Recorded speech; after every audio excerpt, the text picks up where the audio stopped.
기독교 강요 2권의 첫째 부분을 다루고 있습니다. 2권의 첫 번째 부분의 제목을 저희가 원죄라고 소개했습니다. 그 원죄가 무엇이냐, 또 원죄로 인하여 우리에게 끼쳐진 영향이 무엇이냐, 특징들이 어떻게 된 것이냐, 그러면 이런 상태에서 벗어나기 위한 방책은 무엇일까? 뭐 이런 내용들을 가지고 기술하고 있습니다. 먼저 지난번에도 말씀을 드렸다시피 우리가 이 원죄의 부분을 다룰 때에 꼭 유념해야 할 것은 저와 여러분 모두가 우리가 원죄하러 태어났다는 사실을 인정하는 것입니다. 왜 아담이 지은 죄가 나에게 그대로 적용될 수 있습니까? 라는 부분에 대해서 오늘 죄의 전가, 죄의 전달 문제를 다루고 있고, 그 대표의 원리 때문에 아담이가 인류의 대표이기 때문에 그분이 지은 죄는 곧 우리 모두의 죄가 된다. 그렇게 이제 설명하고 있는 것을 보게 됩니다. 예를 들면 이제 제가 예를 들어서 설명한 바가 있듯이 우리나라 축구 국가대표팀이 이기면 대한민국이 이기는 거고 지면 대한민국이 지는 거다. 나는 뛴 바가 없는데요. 나는 그 게임에 뛴 바가 없는데요.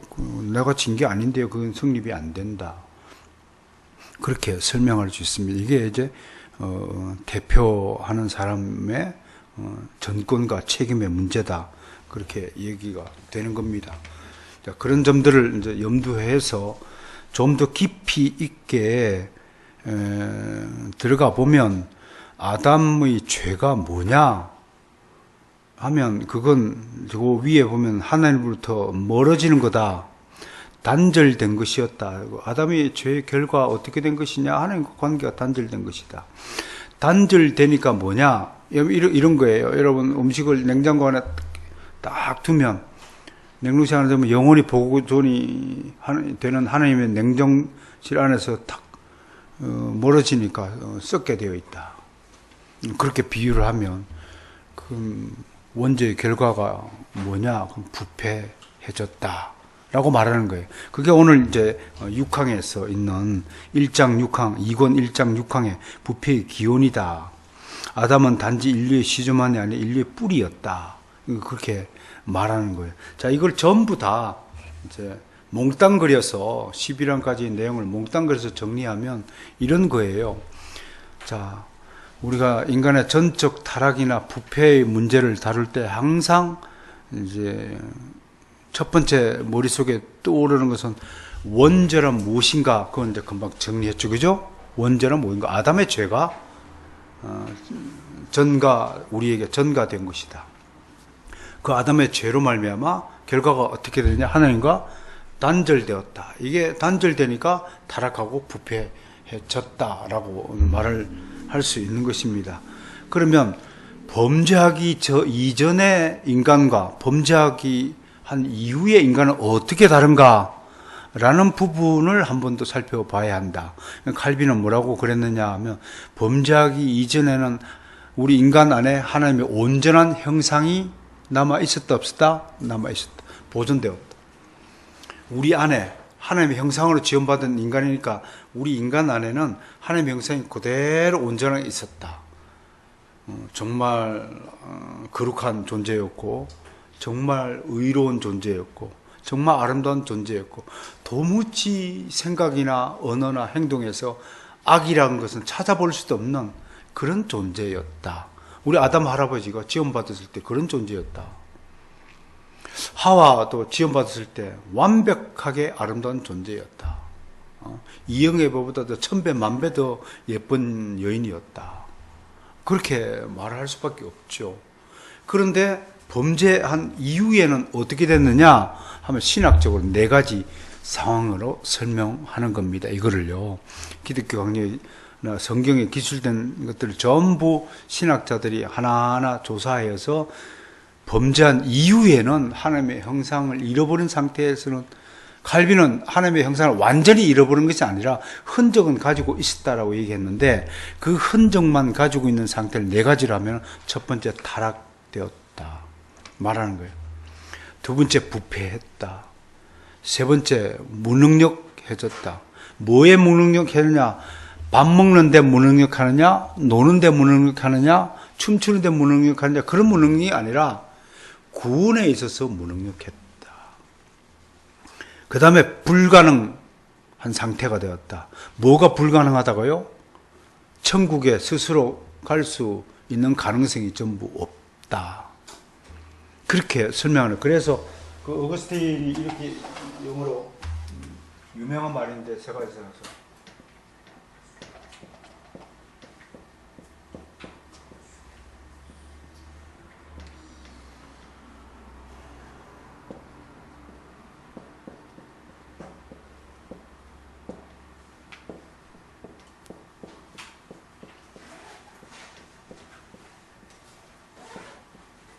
어거스틴 유명한 라틴어인데요.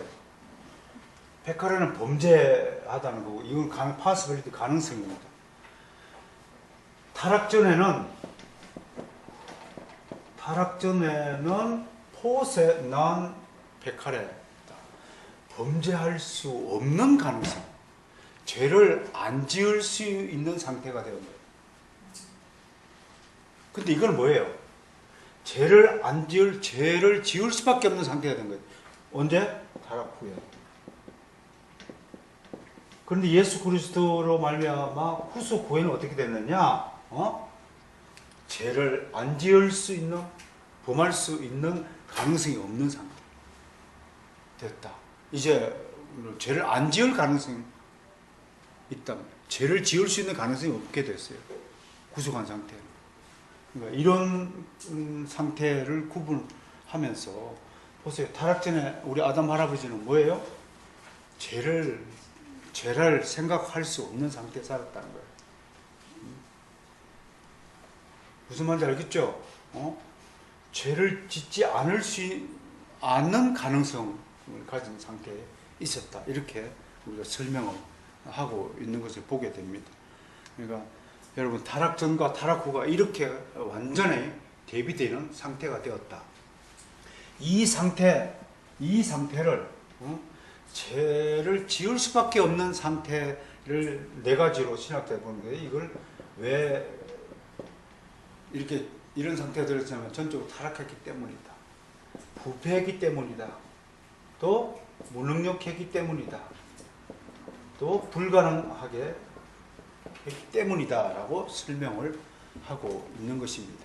이런 것들을 좀 신학적으로 정립을 하게 되면 현재 지금 예수 그리스도를 구주로 영접하지 않는, 거듭나지 않는 상태에 있는 사람들의 죄에 대한 입장이 어떤 것인가를 우리는 충분히 좀 이해할 수 있다고 볼 것입니다. 그러니까 이런 점들을 좀 상식적으로 알아두면은 범죄하지 않을 가능성이 있었던 우리가 아담의 타락 관계의 원죄를 이어받아서 죄를 지을 수밖에 없는 상태에 속했다. 그리고 이제 구속을 받아서 범죄할 가능성이 없는 상태가 되었다. 요 이제 세 가지 상태를 좀 생각을 해 주시면서 우리의 부패의 기원과 부패의 상태를 좀 적절하게 이해해 주면 좋겠다라는 말씀을 좀 드리고요. 이 외에도 타락 후 상태에 대한 칼빈의 의견을 좀 더 1권 15장으로 거슬러 가면 칼빈은 이렇게 얘기했어요. 아담의 타락은 하나님에 대한 반역이었다. 그 다음에 하나님께 그 반역한 결과 하나님과 철저히 멀어졌다.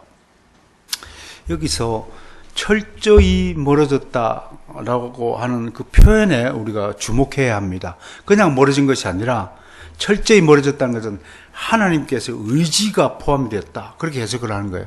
하나님이 작심하고 우리 관계를 멀리 한 거예요. 보세요.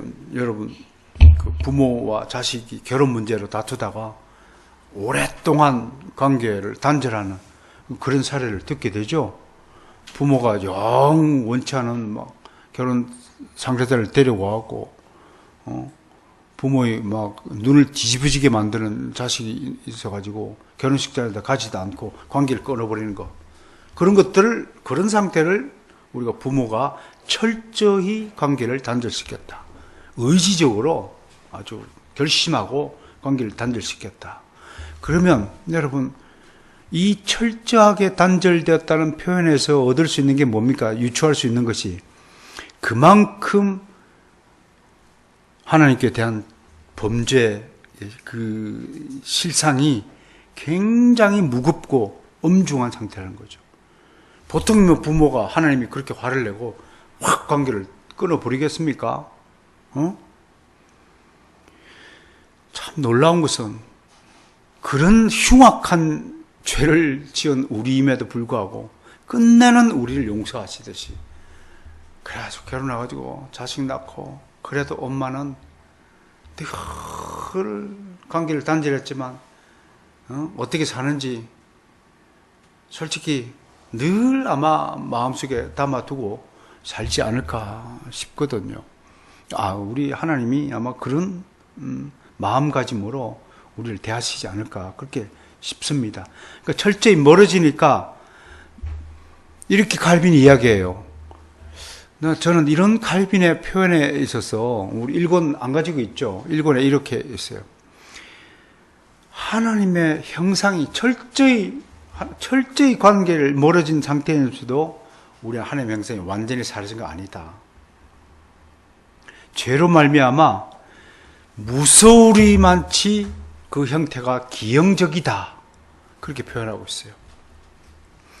조금 전에도 설명했다시피 여러분, 결혼 문제로 관계가 단절된 부자지간이 있지만 그 부자지간의 관계가 지금 뭐예요? 정상적이에요? 기형적이에요? 기형적이라는 거예요.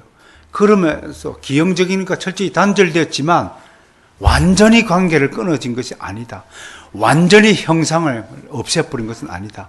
조그만 형상이라도 남아있다고 하면서 그 형상의 흔적이 남아서 우리 인간이 다른 피조물과 그래도 구별되게 해주는 기준점이라는 거예요. 그게 칼빈의 기독교 강의 1권 15장에 있는 내용이에요. 그리고 2권 2장 17항에 보면 이 형상의 흔적이 뭐냐면 1권 3장 1항에 따르면 하나님의 신적 위엄을 어렴풋이 알 수 있도록 어느 정도의 인식 능력을 남겨주셨다 함으로써 형상의 흔적이 남았다는 것은 어렴풋이나마 하나님을 인식할 수 있는 능력으로 해석했어요. 그게 칼빈 해석이에요. 그 어느 정도 어렴풋이나마 하나님을 인식하는 능력을 칼빈은 다른 말로 종교의 씨앗이라고 우리에게 이름을 붙여주셨어요. 그러면서도 동시에 이 종교의 씨앗 갖고는 하나님이 살아계시다는 걸 어렴풋이 인식할 수 있지만 그것만으로는 신앙의 성숙에 이룰 수는 없다. 절대로 신앙의 열매를 맺을 수는 없다. 어떻게 해야 열매를 맺느냐? 예수 그리스도로 말미암아 구속의 은혜를 받아야 열매를 맺는다라고 하는 거예요. 그러니까 여러분, 이런 것들을 정리하면 비록 우리가 아담의 원죄로 말미암아 비참한 상태에 하나님과 관계가 단절되고 있지만 완전히 모든 인간에게 하나님의 흔적이 형상이 사라진 게 아니다. 비록 불신자라도 어렴풋이나마 신적인 존재를 인식할 수 있다. 이제 저는 이 이야기가 맞다고 생각해요. 여러분, 예수를 안 믿는 사람들도요, 본능적으로 하나님에 대한 두려움을 갖고 있어요.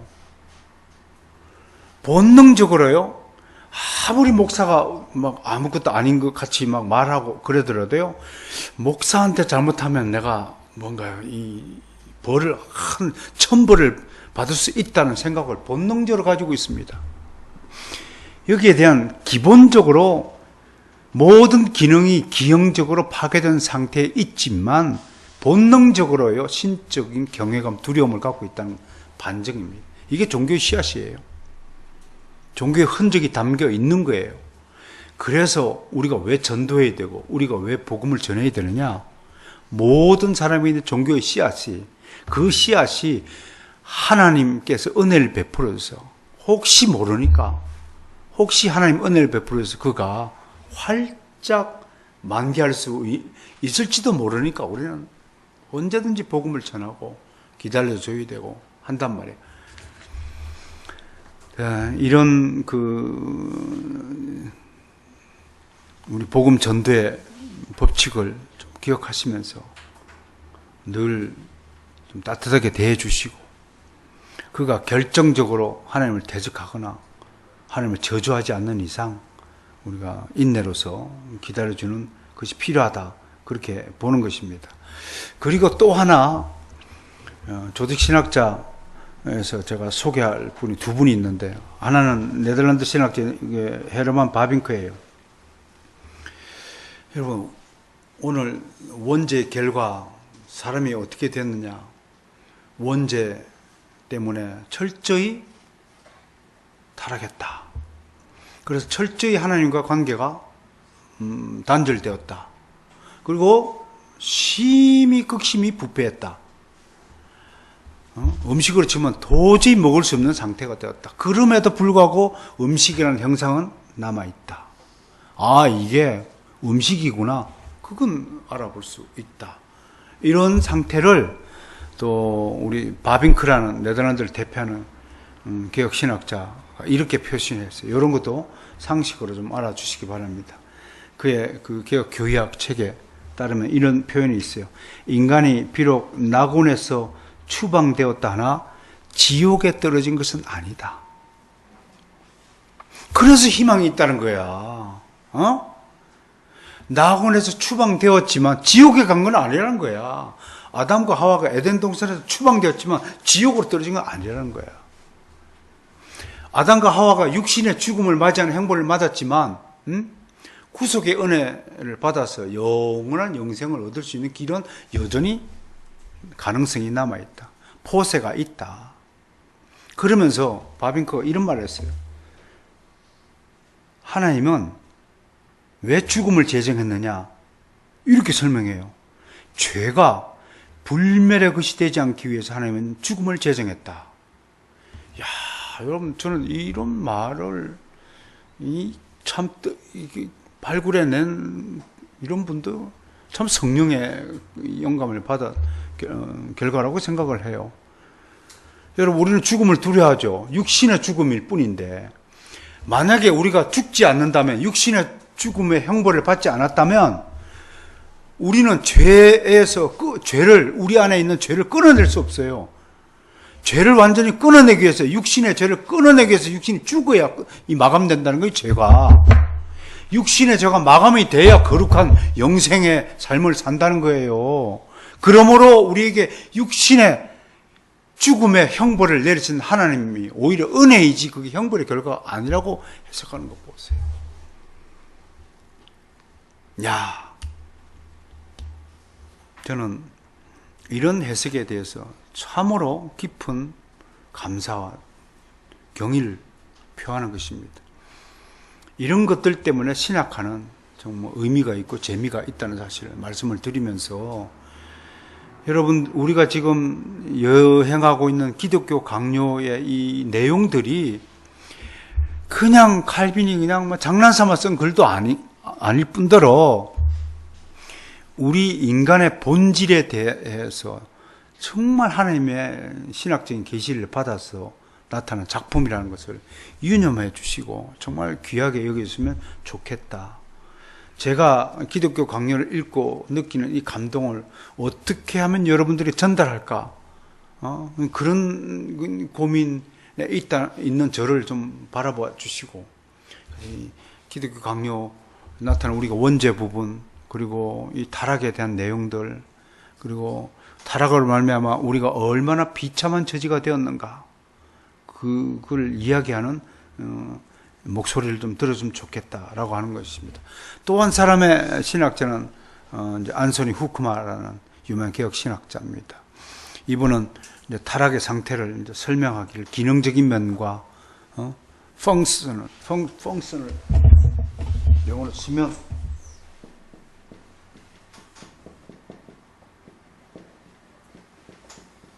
기능적인 측면과 구조적인 측면으로 나눴어요. 그래서 이 새의 날개에 비유했다. 제가 설명했죠? 그렇구나. 구조적으로 형상이 흔적이 남아있다는 것은 날개라는 구조는 갖고 있어요. 근데 날개만 가지고 있지 이 날개가 날 수 없는 날개.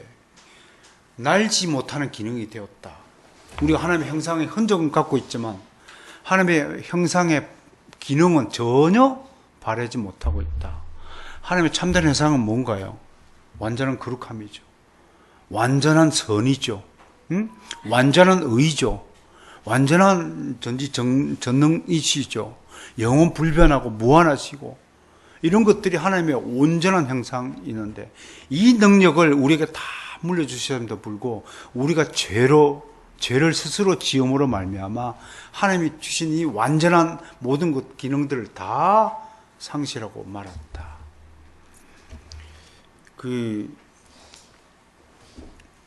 우리나라에 뭐라는 청년 천재가 있었어요. 송유근이라는 분, 지금 20대 후반쯤 군 복무를 하고 있나요? 그 다큐를 제가 한번 봤는데 세상에 5살, 7살짜리가 그런 수학 연산 문제를 아인슈타인도 못 푸는 문제를 누구한테 배운 것도 아니고 어떻게 푸는 거예요? 아니 그 꼬마가 어떤 능력을 가지고 그 수학을 푸는 거예요? 그러면 이제 두 가지를 한번 생각해 봅시다. 보세요. 어떤 사람은 이렇게 신학자가 하나님의 형상의 흔적만 갖고 있다고 그랬잖아요. 그런데 천재는 뭐냐? 자꾸 얘기를 하는데 자연적 능력을 가지고 형상을 잃어버렸다고 얘기하는 게 아니란 말이에요. 천재가 있죠, 분명히. 또 영재 발구단 보세요. 지금도 대한민국에 천재 같은 아이들이 수두룩해요. 걔네들 뭐냐? 그걸 가지고 하나님의 형상에 잃어버렸다 안 잃어버렸다 하는 게 아니란 말이에요. 제가 계속 강조하지만 그런 질문이 자꾸 나와요. 아니 그걸 가지고 자꾸 자유주의 신학자들은 인간이 꽤 쓸만한 능력을 가지고 있는 존재다. 칼빈주의가 말하는 완전한 타락, 전적 타락은 틀렸다. 무능력 틀렸다. 인간은 뭔가 재주를 가지고 있는 능력자다.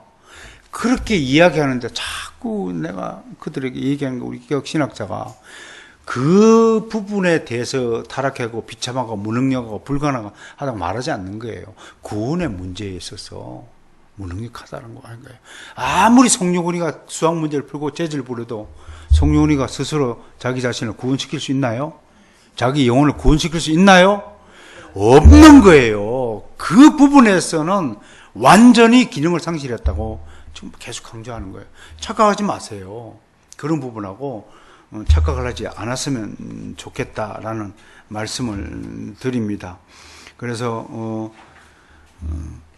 우리가 이러한 그 타락의 상태에 대해서 좀 깊이 인식해 주시고 특히 여러 그 신학자들의 견해가 있지만 무엇보다도 칼빈의 원죄론과 칼빈의 인간의 전적 타락에 대한 견해들 그리고 이 타락으로 말미암아 우리가 어떻게 비참한 처지에 살 수 있는가라는 것을 네 가지 상태로 설명하고 있는 점을 그래서 정리를 해보시면 칼빈이 기독교 강요를 통해서 우리 인간의 상태가 범죄한 이후에 우리의 상태가 어떤 상태가 되었는가를 우리 정리할 수 있어요.